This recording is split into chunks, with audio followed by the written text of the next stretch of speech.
Hey people, welcome to Accidental Gods, to the podcast where we believe that another world is still possible and that together we can make it happen. I'm Manda Scott, your host at this place on the web where art meets activism, politics meets philosophy, and science meets spirituality, all in the service of conscious evolution and, increasingly, in finding a way through to a future that we would be proud to leave to the generations that come after us. My guest this week is someone whose work embodies all of the ways that we might move forward to that future we would be proud to leave behind. Phoebe Tickell is a friend of the podcast. She was with us way back in episode 31, near the start of the first lockdown in the early stages of the pandemic, when we spoke about the ways that we might embody the change we need to see in the world. What was warm data and how could we use it? And how could we find ways to change who we were before we even had the words to describe it? Since then, Phoebe has been a powerhouse of activism and action. She set up Moral Imaginations, an organisation which is helping to bring about an ecological society of the future using imagination-powered change. And if you haven't watched her video on that, I will post it in the show notes. She's setting up Renaissance U, a digital-first, better-than-free university teaching course about regenerative leadership. Last winter, she led 1,000 people at the Emerge conference in Germany through a moral imagination journey, and then was invited to talk to 4,000 people at an Inner Development Goals conference in Sweden. In between, she finds time to write blogs, talk to the BBC, and to come and talk to us. There is always so much to explore with Phoebe, and the terrain of the conversation is always impossible to map out when we start, and glorious when we look back on it. So I love this, and hope you do too. People of the podcast, please welcome Phoebe Tickell. So Phoebe Tickell, welcome once again to the Accidental Gods podcast. It is such a pleasure to meet you and to talk with you and to find all the extraordinary, inspiring things that you've been doing. So welcome. How are you and where are you at the moment? Thank you, Manda. It's so good to be back. I really loved our last conversation, so I'm logging back onto this one with a lot of excitement and warmth and a feeling of picking up threads from before. I'm calling from London and I am well. I feel very focused and very productive at the moment, which is great. Although, productive is an industrial metaphor. So I do catch myself entering that kind of thinking of, produce. But a lot is going on and I'm just staying in that focus right now.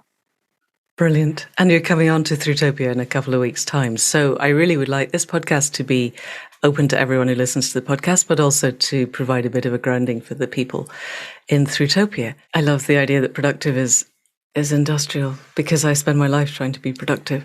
And there is something I would like to explore later on about the tensions of existing in predatory capitalism, where we still have to pay bills with actual money, and yet wanting to shift it and change it. And how do we change it from within when we know that no problem is solved from the mindset that created it?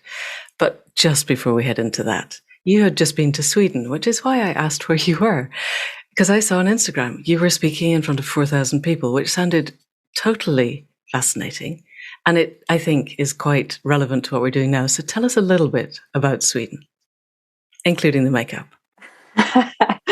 Yes, so it was a conference called the Inner Development Goals Conference, and that's a group based in Sweden that has created a set of goals that are modeled around the Sustainable Development Goals, which are 17 goals around sustainability, sort of siloed goals like pollution and education and clean water, and obviously they will overlap quite a lot. But I think they were created by the UN to kind of help garner kind of common ground and shared missions and goals around, what would we need to achieve like full sustainability. And so the Inner Development Goals flip that, turn that inside out and say, well, what are the goals that we need to achieve internally to, achieve sustainability by 2030? So this was the summit for the Inner Development Goals, and I was invited after having run a big collective imagination exercise at a conference called Emerge in Berlin in November.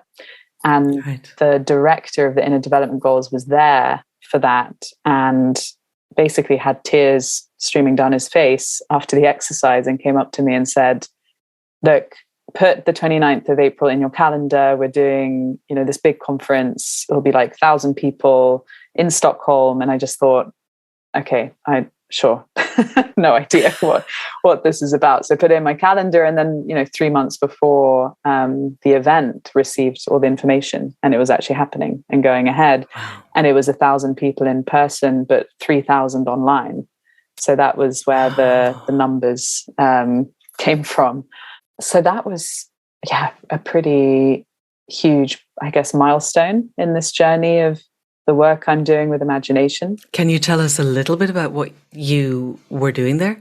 Yes. So I opened by introducing the concept of imagination activism. So I walked on the stage and said, hi, I'm Phoebe. I'm an imagination activist. And then this image came up on this huge, huge screen. I've never, the stage itself was very intimidating. It was this massive stage, massive screen, lots of very bright lights. It's funny because I've done so much public speaking, but obviously over COVID, so much of it has been online. Mm. And so there's the shift from doing in person, which I'm still getting used to, because I literally showed up in Stockholm having not written my script, because I was just like so used to this thing of being on Zoom and you can have your script kind of there. And I was like, oh my gosh, what am I doing? So day before, luckily I just needed to write the kind of first 7 minutes or so, and then the rest was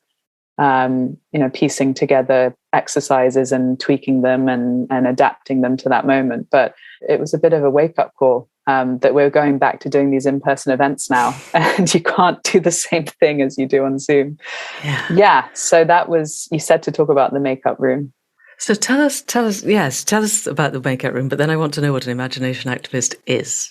Tell us about the makeup room, because that's the makeup room is clearly the most important part of all of this. It was just a very funny experience, like showing up in this little backstage room and being told, basically having somebody paint over my makeup with much stronger makeup.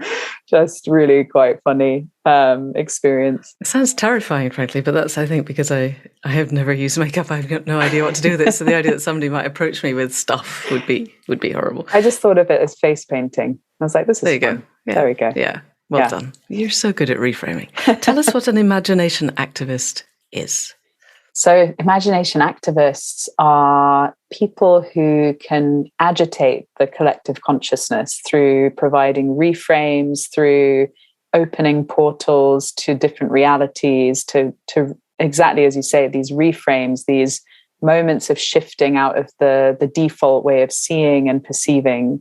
I think it's also involves painting, inspiring and different futures, perhaps also dystopian futures, in order to help us orient in the present. But really it's about this ability to shake up the way that we are seeing and imagining and thinking. The current kind of working description is an imagination activist is an activist fueled by imagination and vision and equipped with the tools to build new systems to save our planet. Right. So the equipped with the tools is what sets you apart from people who just space out and have other ideas. True. Yeah, that's a really key part. It's the imagination to implementation, or the imagination to legislation. We've been playing with these different memes of how do you embed imagination. It's not enough just to imagine and dream the future. How do you actually create that bridge into the systems that we're building? Right. So I would really like to talk about the bridge. But just before we get there, a question about this whole conference. The Inner Development Goals, and you said we're aiming for sustainability by 2030. Is this planetary sustainability or internal sustainability or Swedish sustainability? What scale are they looking at? I think for the Sustainable Development Goals, it's planetary sustainability. So it was... Yes, it definitely is. But what about the inner sustainability goals? Then the same. The conference was so it's about? really, and it's really connected to the SDGs. So they're saying, the SDGs are trying to achieve this. You cannot achieve that without the inner work. Right. Yes, totally. Okay. If an imagination activist is equipped with the tools to bridge, how do they acquire those tools? That's a great question. So the tools to bridge, in my eyes, are learning the tools that exist in these different futures that we imagine. So if we're talking about living in a world that is equitable, where people are considered equals with each other and with non-human beings, what does that actually look like in terms of laws today, in terms of organizational structures? How does that look like, in the way that we're living day to day? And when it comes to digital tools, when we're talking about these big visions of the future, what I've mapped out so far is how do you translate visions of the future to values?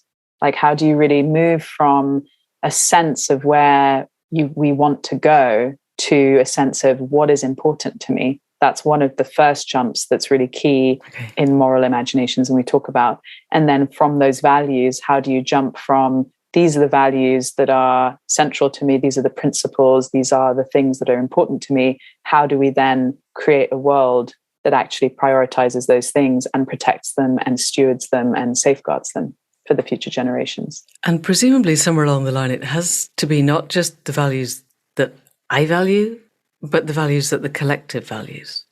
So 2 questions. One is, presumably this is collective values. It's not just my values. I don't want to impose my values on everyone, but I would like to have a voice in the crowdsourcing of a collective set of values.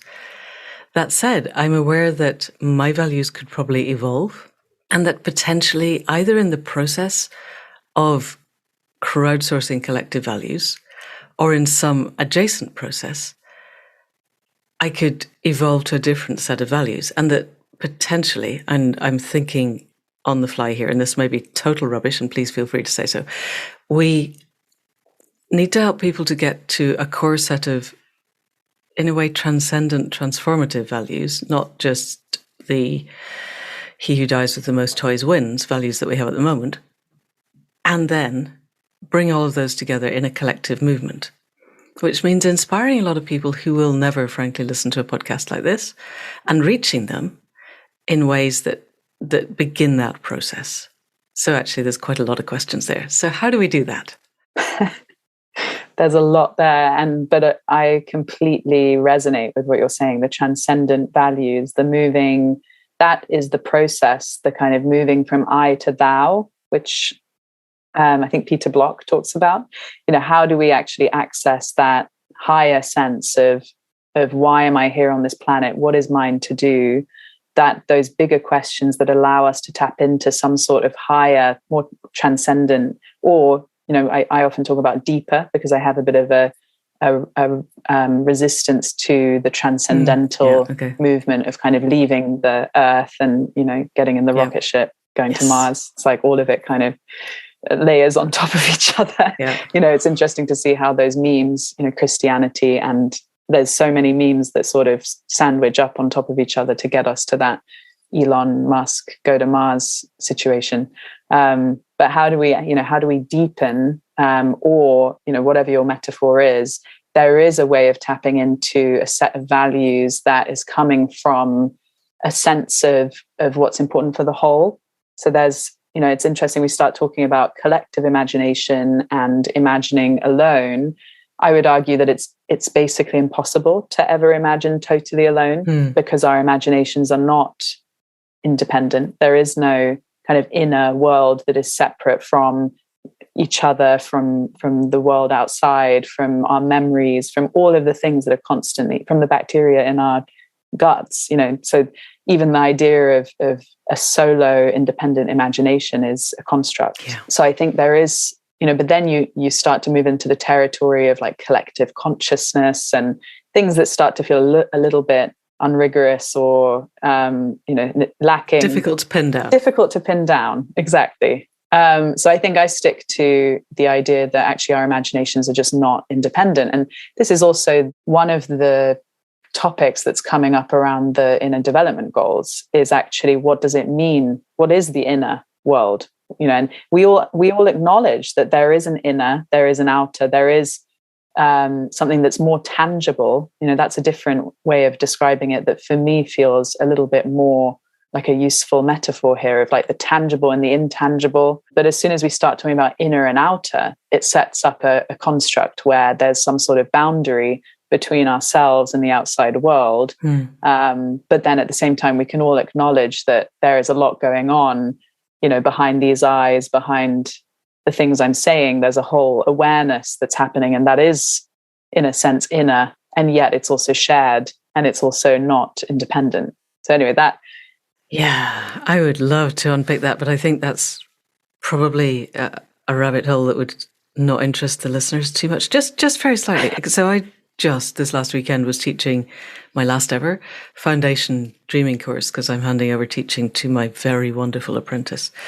And we talk about consensus reality and all the other realities, because it seems to me that tangible and intangible, the intangible becomes tangible if we allow ourselves to go there.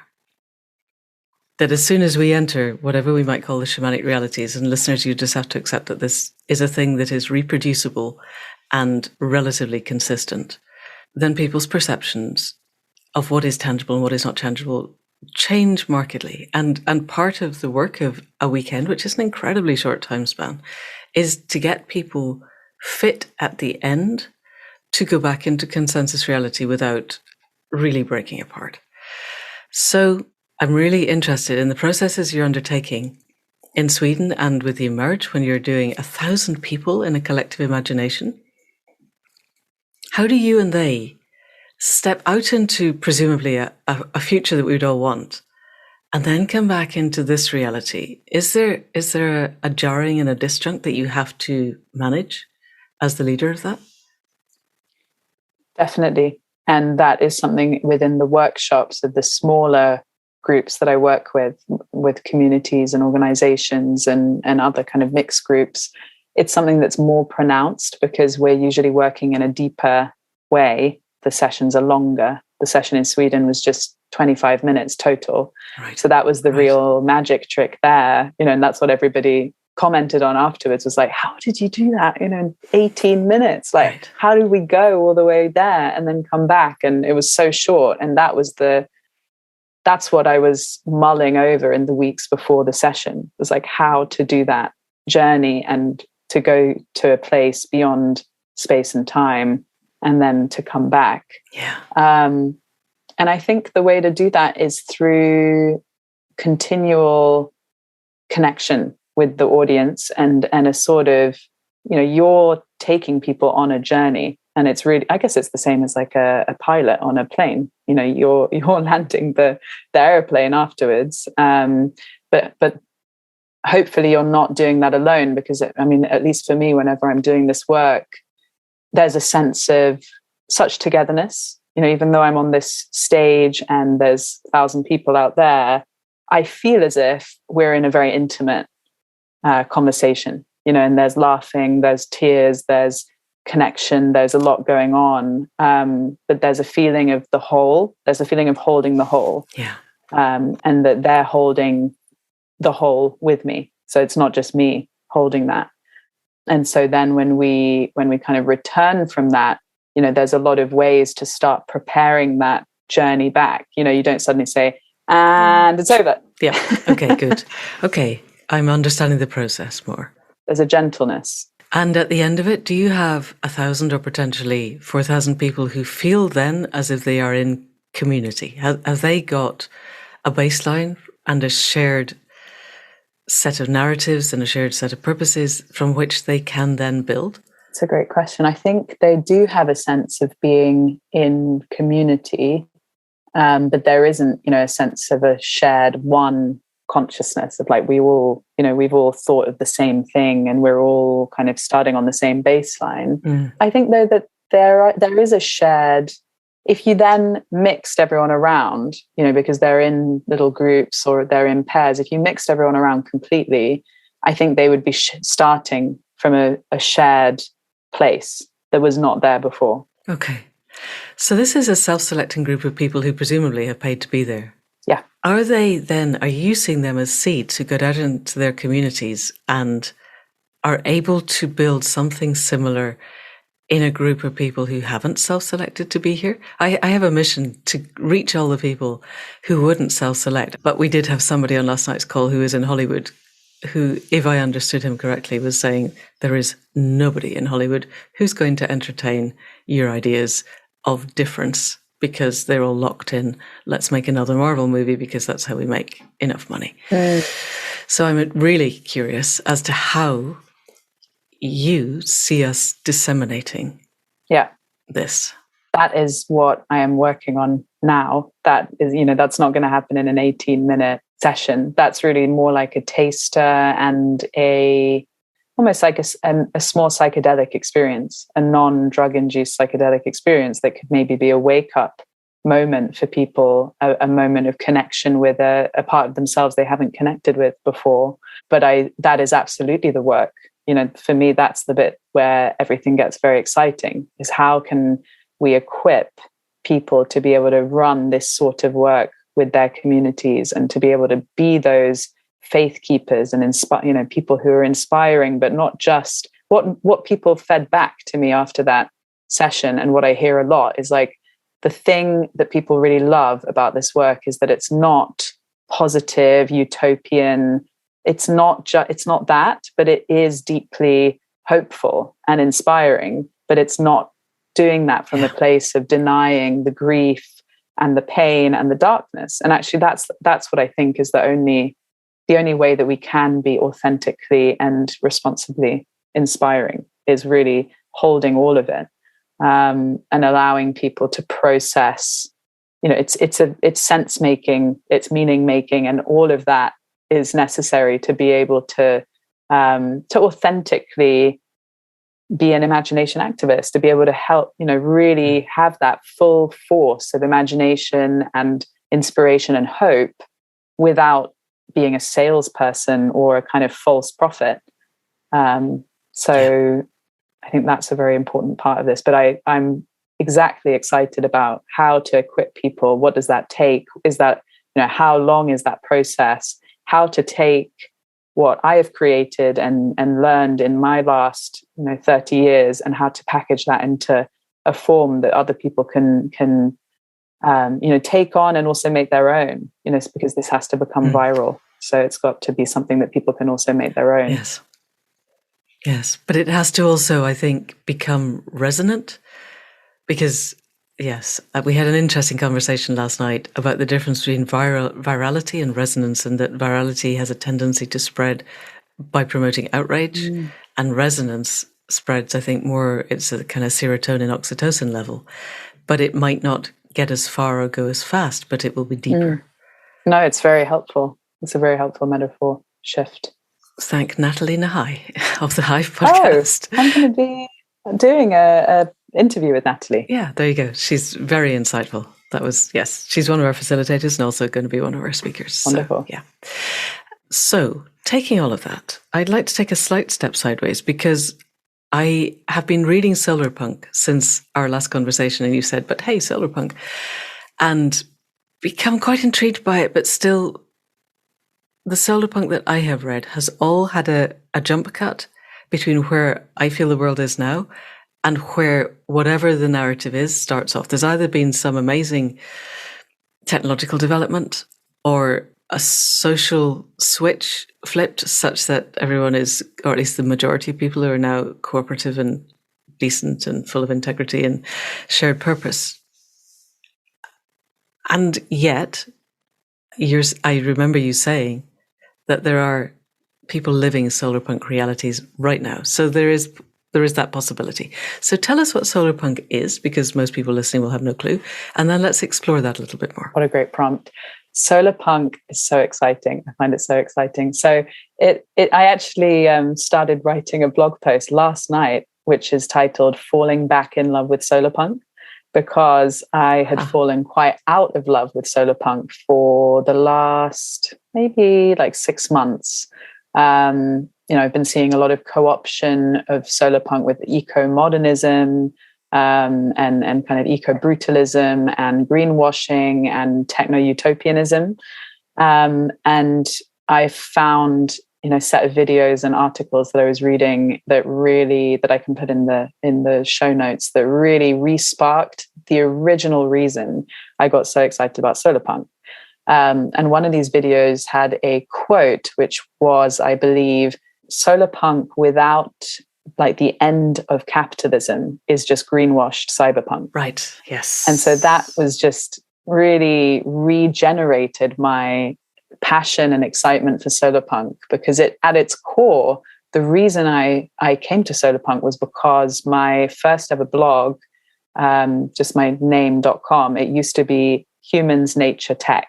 So it was this braid of how do you bring these things together? Like, I was a scientist. I loved spending time in nature. It was very clear to me that, nature is our savior in a way. Like, that's where redemption and regeneration lies. But at the same time, we're this highly technological species, and to deny that is to deny, our left arm. It's like saying it's trying to cut something off that is inherently also human. And so the whole movement that I was finding in, rural California and these places that I was traveling, was like, no, let's go back to the land. It's like, why would we go back when, that it's inherently part of us? There's an integration needed. And I'm always interested in integration. How do we integrate what is going on and then move forward into another state of complexity that integrates all of those things? So how do we integrate social justice, racial justice, intergenerational justice,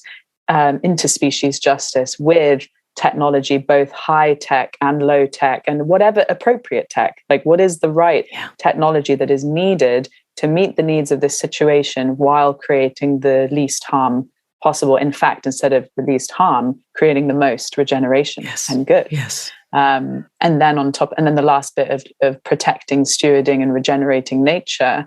And I just got so excited because I felt as if it was like finally a narrative that was integrating all of the parts of myself. So my own integration was being found in this narrative integration, this person who has the background in technology and science and even genetic engineering. In my undergrad and the first years of research I did at Imperial College London, and then to have people react so strongly, at that, but at the same time continue to use, MacBooks that are created with minerals that are mined. It's like, how do we integrate rather than reject? Yes. And how do we integrate and move forward to something different? So how do we do that? What is SolarPunk giving you that lets you see a path forward? So for listeners who are listening and just thinking, what on earth is SolarPunk? SolarPunk is born from something called cyberpunk. And cyberpunk is a subgenre of science fiction in a dystopian and futuristic setting that tends to focus on a combination of low life and high tech. So featuring very futuristic technological and scientific achievements like AI and cybernetics, most often juxtaposed with like societal decay, collapse. You'll recognize cyberpunk from films and books like Blade Runner, and other kind of cyberpunk fiction that you can look up. And so SolarPunk basically reacted to that as a utopian alternatives, and actually maybe protopian would be a better term rather than utopian, because utopian is often a sense of like this unreachable, unattainable kind of good life, whereas protopia is a very relevant term for the Throughtopia masterclass. It's a state that's better than today. It's better than today and better than yesterday, but it's only a little bit better. Okay. So, and actually people often say that protopia is quite hard to visualize because it's still got many of the problems. Yeah. It's even got new problems and it's got new benefits. So it's much more complex than utopia. That's just like, right. Oh yeah, it's going to be great. It's like, actually, it's going to be a bit better than today, but still lots of problems and even more problems, but also new benefits. Yeah. And presumably a sense that the trajectory is towards something that we would be proud to leave to our kids, which is our utopian concept. Exactly. So Fruitopia is almost like a set of protopias, like staggered protopias that lead you to a collective. I still struggle with the word utopia because it feels so monochrome. It's like a pluralistic situation that is acceptable to as many people as possible is what I think is like a realistic. What do you think of that? I don't know. It's an interesting thought. I think what I long for, that sense of yearning, is to have a vision of a future where everybody wakes up with a sense of confidence that they are in the right place at the right time. They can connect to the web of life, ask what do you want of me, and respond in real time. So that humanity is fully integrated in what seems to me to be a much greater consciousness, and playing a part with our technology and our capacity to, I don't know, dig holes in the ground or move rocks or whatever is needed. And I don't know that that has a name yet. And it would need to be shared by the wide majority of people. And it may be that I am, one of a small handful who thinks this is a good idea. I do think it's the only way we get through, because if we don't actually start regenerating the world, then we are going to be breathing 9% oxygen quite fast, which isn't good. So I don't know.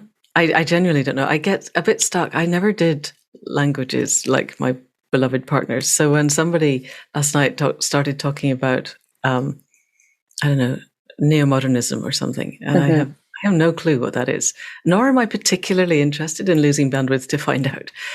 I just want to write the stuff that works, but that feels, I think it is important to me that the trajectory feels as if it's somewhere we all want to go, all of us. And it has to be not just Guardian reading, exactly. Nice, slightly left-wing progressive people. I'm desperate to have those conversations with as many people outside of this tiny bubble. And unfortunately, the tiny bubble is often saying, we need to be more inclusive. We need more voices in the room, but not those voices. But not yours. And not those voices, exactly. And not these voices. And it's wow, there's so much work to do on that. But it's so exciting. Like it is the work.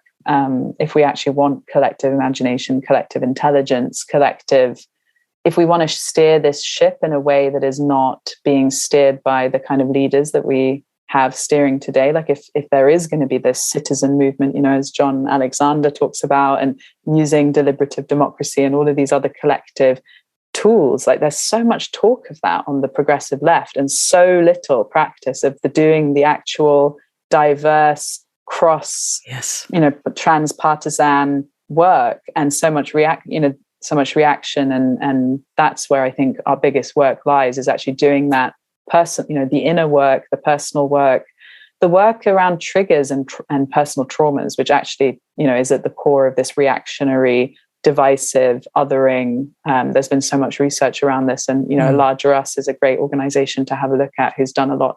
Or Braver Angels doing a lot as well. Yeah, and George Marshall doing huge amounts on the language. But even so, I was at Schumacher when George Marshall talked to us all about work he'd done in Alberta with the tar sands, and he'd invited people in, and he'd had a town hall, and he'd got them to say what it was they were proud about being Albertans, and it was all about providing the power for the world, and we work hard, and we're independent. And he had transformed that to, yes, we are proud, transformative Albertans, and the world depends on us for its power, but we have loads of sun and wind and water, and it's not really healthy for us to be completely dependent on the fossil fuel companies, because if they go down, we go down with them.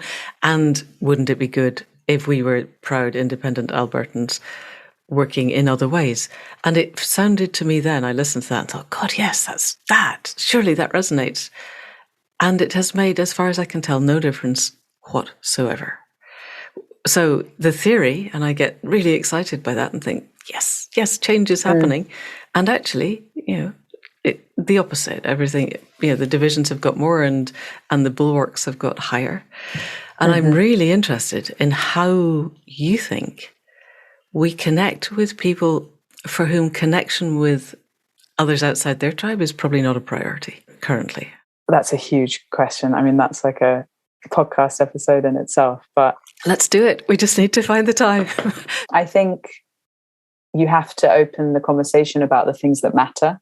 there have to be things on the table that everybody agrees matter and they care about, and pulls people out of that, logical left brain argumentative way of thinking, and actually what is the deeper conversation here? What do we all hear a common goal? Like, what happens in a crisis where people really mobilize around a common goal, no matter what their position or political standing. Which is why the right is so clever in creating the crises that unite people around a common goal.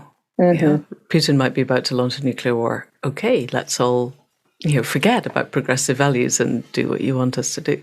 Does SolarPunk reach into any parts beyond the progressive left, or is it a progressive left thing? It does. How does it do that? So it has a very strong libertarian kind of thread of SolarPunk, becoming independent, self-reliant. So there are interesting kind of different strands of SolarPunk, which I also find very interesting. The kind of getting independent from the state narrative. But still within community? Because everything that I've understood so far is that our way forward is communitarian. Yeah. Well, SolarPunk has community baked in. Like, community is like a deep part of the SolarPunk movement. And I think that's why it's interesting, because, it's like you come for the self-reliance and you stay for the community. Like, you might get kind of green pilled by the SolarPunk idea of like becoming 100% independent and like cut off from everyone else. And then once you're there, you realize actually the really core part of this is community. I mean, we have to wait and see, because SolarPunk is right at the beginning of its slow momentum. It's been growing since early 2000s. I came across it in around 2014, and now how many years later? 8 years later, just been interviewed by the BBC on SolarPunk. So it's like this is a very slow cultural. Okay. But thing. The BBC's got it. It's hitting the mainstream. Yeah, it's happening. It's happening. So, and you were talking about, just before we end, a community near Heathrow that is a SolarPunk community. Can you tell us a little bit about that as we close? Because it sounded fascinating. Yeah. So that community is called Grow Heathrow, and I came across them during the years that I was working on fossil fuel divestment at the universities of London. So I started the Imperial College Divest movement, and so Grow Heathrow is a grassroots community that was created in resistance to the new runway at Heathrow, where like 20 people just started living in the place where this new runway was meant to be built.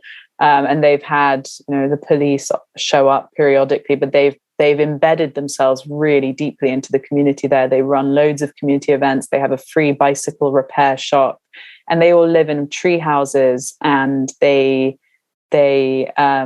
heat water through using like old radiators and solar power, and they're using all of this like hodgepodge together, like new technology, old technology, permaculture. I mean, it's a really interesting place if you go and visit. They've created a lot of like decentralized community governance, how they share tasks, how they keep things going, shared childcare and like kitchen rotas and drying herbs. And it's an interesting place to step into as like a post-apocalyptic grassroots community. And what makes this a SolarPunk community when it sounds to me like quite similar to quite a lot of the other communities that have been trying to stop fracking or HS2 or any of those things? I think those for us are the tastes of SolarPunk tomorrow. Like, I think that is, at least if we're talking about protopias, like what does it look like to step out of individual, living in houses into working on the land, living in community, and still using technology. And like the next step would be bringing, the kind of there's a bit of a movement around smart villages, which again, if it's AI and if it's blockchain based, if it's technology that is still operating on a kind of monopolistic capitalist paradigm, that's not SolarPunk. So I don't think any really good examples of SolarPunk in action exist, but I think that's also because there are so many dependencies on the current system, and it's kind of the more experiments we can have, the more we can start to iterate through, snipping those ties to the current system. And obviously there's so much work going on around new economies and permaculture, regenerative agriculture, all of the Inspiral, decentralized leadership stuff that I used to be in. So there's a lot going on. But I'd love to see like the world's first, trying to be truly SolarPunk community, or 90% SolarPunk. Here are all the SolarPunk values and the technologies and the things we promise not to do and the things that we're trying to wean ourselves off. Like that would be very interesting. So I made a list of these actually for a SolarPunk talk I did recently. So I'm just getting that up. Some of the SolarPunk values that I've got listed here are mutualism, pluralism, interdependence, commons, a kind of commons mindset, non-extractivism, cooperative models, well-being first, stewardship over ownership, regeneration over conservation, collective over individual, although I would map all of these as tensions, but moving closer to the collective over the individual, the tension around like local and global, and then also this interplanetary, tension for some people in SolarPunk. That's a whole debate and discussion, but how to be operating in that local bioregional context and connecting to the global, and then decentralized and centralized, especially around kind of energy and microgrids. And that's a big theme as well in the SolarPunk discussions. And then the tension of, lengthening the time perspective to future generations and not just current generations, and also interspecies over anthropocentrism is another really core tension and kind of value in SolarPunk. Okay. And I can also just attach an image I made where I've got kind of 3 columns of humans, nature, and technology, and then like lists of different practices like agroforestry and forest schools, land-based living, data governance, participation, citizen assemblies, community infrastructure, renewable energy, personalized medicine, technology assisted learning. And how we make the switch from the current system to that system without ending up in jail. Because just particularly in Britain, for those listening from other nations, but a lot of what you said feels to me we have to either find legal sidesteps, or we have to just ignore the current legal system. And that means enough people, because a legal system is only there by consensus, but enough people have to stop consenting for the new system to come on board. And that step strikes me as really, really interesting. How do we step out of predatory capitalism into this SolarPunk world, and what happens at the interface when the two meet? Because if there are very small numbers of SolarPunk, it's going to get messy and not good. Well, that just to say that paints SolarPunk as a very like dissident thing, and I think there are ways. Feels like it. There are ways to, I know Canticle Farm is a great example of a community in Oakland, in California, that is basically living a SolarPunk existence, but within, almost like a kind of island of sanity within the system, and finding those ways to interface, to be... Right. They must own the land, though. They haven't just occupied it. No, you're right. They own it. They've raised the funds to buy the land, definitely. And maybe that's part of the project, is to actually map out what are the kind of dependencies that need to be mapped out. Map out the bioregions and just pick some and sort them. Maybe that's a way forward. To be discussed. Of course, this conversation could be so fruitful. Yes, definitely. We will continue at another point. But and in our session. For now, we need to stop. The Fruitopia session. Yeah, definitely. Can't wait to meet everybody. And I hope, if you've been listening, hope this is a good introduction, and we'll continue. Fantastic. Phoebe Tickell, with all that you're doing, thank you so much for taking the time out to come on to Accidental Gods. It has been an absolute pleasure. Thank you so much. It was really, really good to be here. And that's it for another week. Enormous thanks to Phoebe for the depth of her thinking and the quality of her capacity to express everything that she encompasses. With Phoebe, I always feel that we're getting to the edge places that we need to explore if we're going to expand the boundaries of what we know and what we can do. And I am so looking forward to a second part of this conversation. In the meantime, if you want to follow her on social media, certainly on Twitter, she's at SolarPunk_girl, and I think she's the same on Instagram, although I never go there, so I can't be sure. But whatever you do, however you follow her, know that you will be stimulated and challenged, and your thinking will be led into new places, which is what we need if we're going to change the world. So thank you, Phoebe. We will be back next week with another conversation. And meanwhile, enormous thanks, as ever, to Caro C for the music at the head and foot and for the sound production. Thanks to Faith Tilleray for the website, for picking up all of the slack on Throughtopia, and for the endless generative conversations that keep us both going. Thanks to Anne Thomas and Jill Coombs for the transcripts. And as ever, enormous thanks to you for listening. We just would not be here without you. And if you know of anybody else who wants to be part of this generative, inspiring, sparky dance of weaving our way to a better future, then please do send them this link. And that's it for now. See you next week. Thank you, and goodbye.